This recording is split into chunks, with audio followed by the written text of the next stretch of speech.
basabi sifosami basaba amandla khanyisa nawedlozi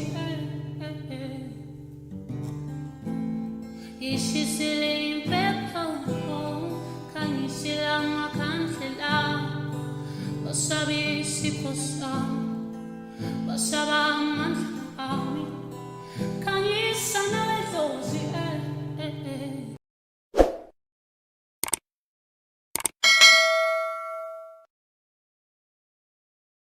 Sanibonani balandeli emakhaya umakhosi umdlalo osele ngikhuluma naye bakithi-ke kanti ngokusebenza ngilaphaya ePietermaritzburg eMaqonqo. Ngiyathandeka bakithi ukuthi nginamukele nonke phakathi kwaleli khaya ningene nje ngobuningi benu nihlale phansi nokuthi ngisuke nginethemba lokuthi bakithi uma ngabe kukhona ivideo engithe ngayiqopha kusuke kukhona lowo muntu bakithi osuke ezosizakala ngalolo lwazi ngalolo suku bakithi. Okay, uphinde-ke bakithi ngicela ukuthi ningakhohlwa ukuthi ni-subscribe niphinde futhi ni-like nithende kona ama-notifications ukuze njalo uma ngabe kukhona ivideo sisesayiqopha phela nawe izokwazi ukuthi bese ikwazi ukuthi isheshe ifinyelele kuwena. Okay, namhlanje-ke bakithi sizokhuluma ngendaba enkulu. Yabona mangithi sizokhuluma ngendaba enkulu namhlanje sizokhuluma ngendaba enkulu. Isizathu saloko futhi nesenza ukuthi ngiyikhulume ingoba sebebaningi kwesinye isikhathi abantu okuthola ukuthi bayawubuza lo mbuzo. Sengizothi namhlanje ake ngizowuchaza lo mbuzo kodwa ngifuna ukuthi abalandeli bazi ukuthi ukuchaza kwami ngizowuchaza ngendlela mina engiuqonda ngakhona. Ngicabanga ukuthi kuyazwakala yini ukuthi lento sizoyikhuluma namhlanje njengoba sizokhuluma ngokuthi umuntu wesifazane ngabe uyayishisa yini impepho ekhaya. So lo mbuzo-ke abantu abaloke bewubuza njalo ngifuna ukugcizelela ukuthi ngizowuchaza ngokuqonda kwami bakithi. Akekho umuntu engimpikisayo, akekho umuntu engimshintshisa izinto ethi, kodwa ngizowuchaza ngokuqonda kwami kuzoba kulowo muntu ukuthi uyena uyayizwa yini lento ngendlela mina engibeka ngayo ngoba phela vele le topic ibucayi bakithi. Okay, siqale lana ke bakithi. Ngabe umuntu wesifazane uyayishisa yini impepho ekhaya? Lithini-ke elami-ke lithi cha. Umuntu wesifazane akayishisi impepho ekhaya. Isizathu esenza ngisho njalo ngithi umuntu wesifazane akayishisi impepho ekhaya ingoba kwesinye isikhathi umuntu wesifazane uzothi meguqa emsamo eshisa impepho ekhaya makushisa impepho nje emsamo khona amakhehla amadala, khona izalukwazi endala. Angikhulumi ngabantu abahamba izolo ukuthi kusanda kuhamba ubaba kusanda kuhamba umkhulu. Ngikhuluma ngokhokho mina, ngikhuluma ngengweve endala.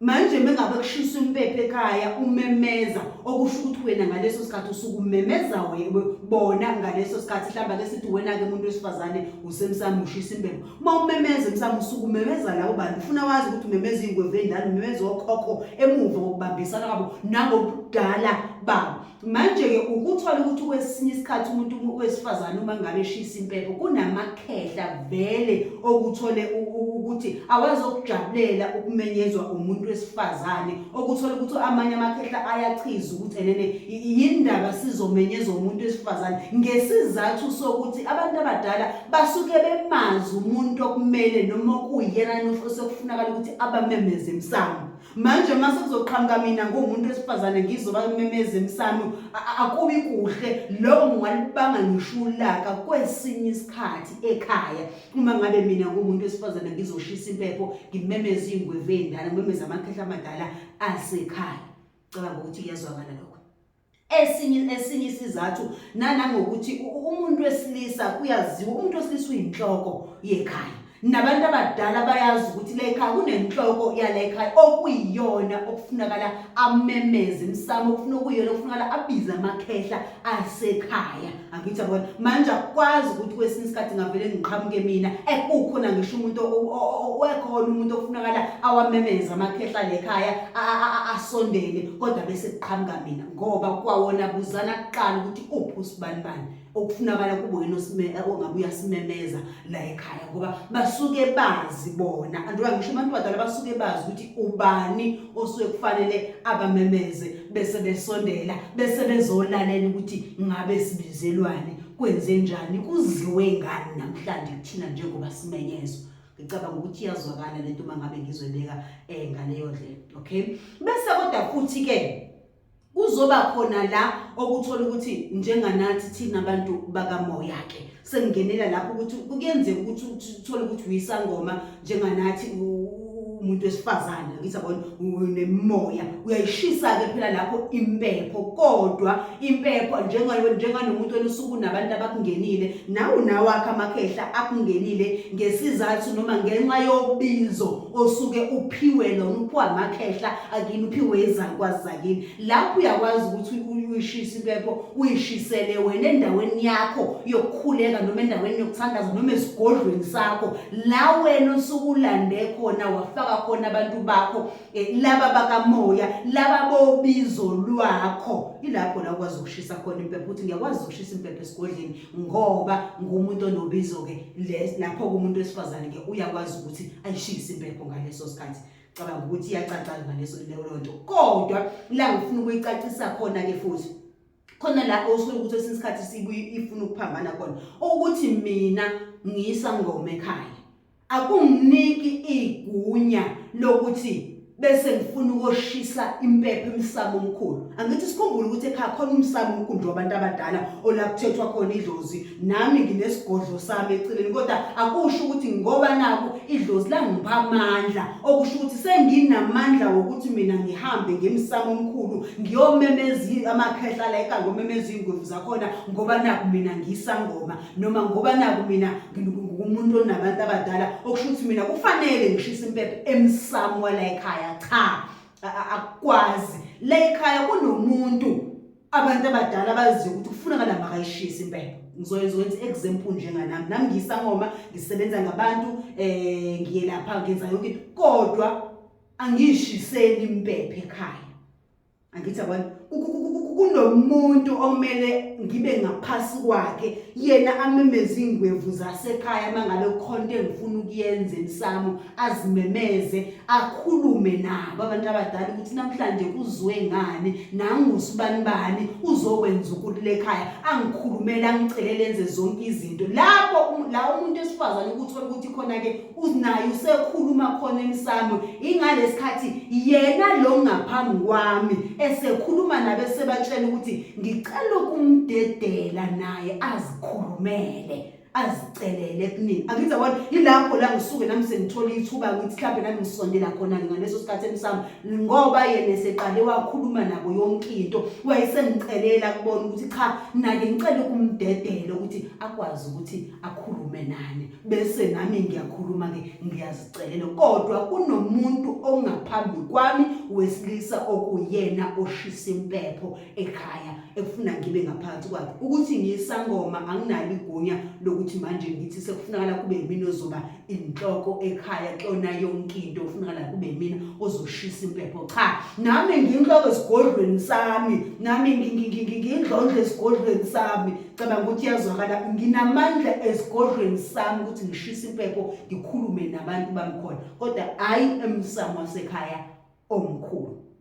Cabanga ukuthi yazwakala lapho ngidlule ke lapho bakithi bese ke kuzoba ilake okuthola ukuthi umuntu wesifazane usondela khona ke futhi emsamo ke sebese sithi ke okumthola ukuthi sekuyamphoqa ngoba kunezathu eziphoqayo kwesinye isikhathi ukuthi umuntu wesifazane asondele emsamo agcine seshisa impepho agcine sememeza abantu abadala khona la ozothola ukuthi ekhaya asenamuntu ngoba kukhona lapho uthola sekunjalo khona cha asenamuntu ekhaya akekho umfowabo kababa ongashisela impepho akekho umalume ongashisela impepho akekho ubhuti ongashisela impepho sizamantombazane sodwa asinamuntu. Angithi yabona khona leso khathi leso esifica la uchala ekhaya khona abantu besifazane akho umuntu, akekho umalume, akekho ubhuti, akho umfowabo kababa, akekho umuntu ongakwazi ukuthi thina asisize ashisele impepho ekhaya. Ilapho kwesinye isikhathi ukuthola ukuthi sekhona oyedwa ekhaya umuntu esifazane omdala noma usekhulile ngaleso sikhathi, okuthola ukuthi suke sekuphoqa ukuthi madoda akwazi ukuthi ashise impepho noma ashone emsamo ashise impepho. Ngikhuluma ngento esengeke ngayibona futhi iyenzeka. Uma ngikhuluma ngento esengeke ngayibona, hayi inzwabethi. Futhi lo muntu esifazane kwesinye isikhathi akumeshisa impepho, izinto futhi zenzeke, kungabi khona inkinga, kungabi khona inkalazo ngisho kubantu abadala.